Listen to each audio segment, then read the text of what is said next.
স্থবিৰ হল দুৰন্ত গতি, স্তব্ধ হল দুভৰিৰ ছন্দ।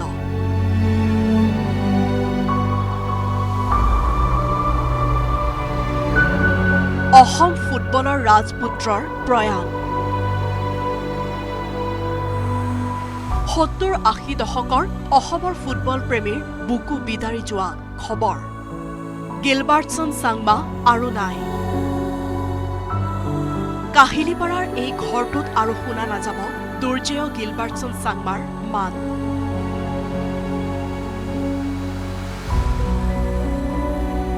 সজাই থোৱা ট্ৰফি, ওলমি থকা সম্বৰ্ধনা পত্ৰকেইখনে সোঁৱৰাই থাকিব ইয়াত এজন অজেয় যোদ্ধা আছিল।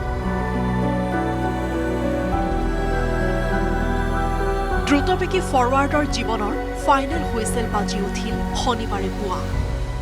মেন উইথ গল্ডেন বুট নামেৰে প্ৰসিদ্ধ গিলবাৰ্টছন চাংমাই নিজা বাসভৱনতে সামৰিলে ফুল টাইম। ভাৰতৰ হৈ একাধিক আন্তঃৰাষ্ট্ৰীয় খেল খেলা গিলবাৰ্টছন আছিল ৭০-৮০ দশকৰ ফুটবল প্ৰেমীৰ উন্মাদনাৰ এটা নাম। ১৯৫৫ চনত জন্ম লাভ কৰিছিল তাৰকাগৰাকীয়ে। ১৯৭১ চনত যোগদান কৰিছিল অসম আৰক্ষীত। ফুটবলৰ দক্ষতাৰ বাবে দিয়া হৈছিল অধিনায়কৰ দায়িত্ব।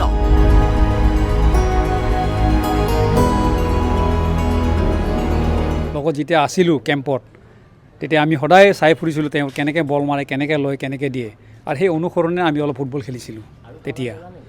তো আজিৰ ফুটবল দেখিছোঁ মানে মানুহৰ মানে জেদা ভাৱটো নাই, বলৰ প্ৰতি যিটো জেদা ভাৱ থাকিব লাগে যে মই খেলিমেই কৰিমেই, খেলে।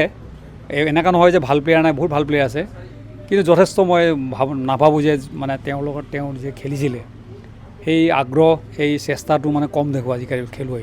তেখেতেতো ইণ্টাৰনেশ্যনেল ফুটবলো খেলিছে 75-74ত এই ইণ্ডোনেছিয়া, মালয়েছিয়া এইবিলাকত গৈ ভাৰতবৰ্ষ এইবিলাক প্ৰতিনিধিত্ব কৰিছে। ২০২২ চনৰ পৰা বাৰ্ধক্যজনিত ৰোগ তথা ডিমেনচিয়া ৰোগত ভুগিছিল খেলুৱৈজন।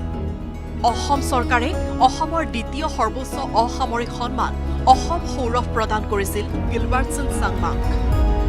১৯৮৫ চনত যোৰহাটত শেষৰখন খেল খেলিছিল চাংমাই। ৮১ পৰা ৮৫ চনলৈ গিলবাৰ্টছনৰ সতীৰ্থ হিচাপে আছিল এইজন মলং আও। সতীৰ্থৰ বিদায়ত স্মৰণ কৰিলে তাহানিৰ কাহিনী।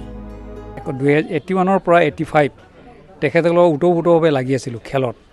তেখেতৰ মানে যিখিনি কোৱালিটি ফুটবলৰ আজিৰ মানে চামত মানে খুব কম দেখা পায়। তেখেতৰ ভৰিত যিটো যাদু আছিল মানে সেইটোতো গল্ডেন বুট বুলি কোৱাটো কমেই হয়। তেখেতৰ যিখিনি মানে টেকনিক ভৰিত আছিলে কোৱালিটি, সেইটোতো আমি মানে আমাৰ চকুত এতিয়াও ভাহি থাকে। তেখেতৰ বল দিয়া, মাৰা, গ'ল কৰা, মানে একদম ক'বই নোৱাৰে আৰু যি তেওঁৰ কোৱালিটি আছে ভৰিত, সেইটোৱে। আন্তঃৰাষ্ট্ৰীয় বহুকেইখন খেলতো তেওঁ অংশগ্ৰহণ কৰাৰ কথা। তেওঁ 74, 75 ইণ্ডোনেছিয়া, মালয়েছিয়া এইবিলাকত ইণ্ডিয়া টীম হৈ পেলাই খেলিছে, সেই সূত্ৰে আমি জানো। শেষ মিনিটলৈকে যুঁজি যোৱাৰ উদ্যম থকা গিলবাৰ্টছন আজি থমকি ৰ'ল। এৰি গ'ল পত্নীসহ দুগৰাকী কন্যাক।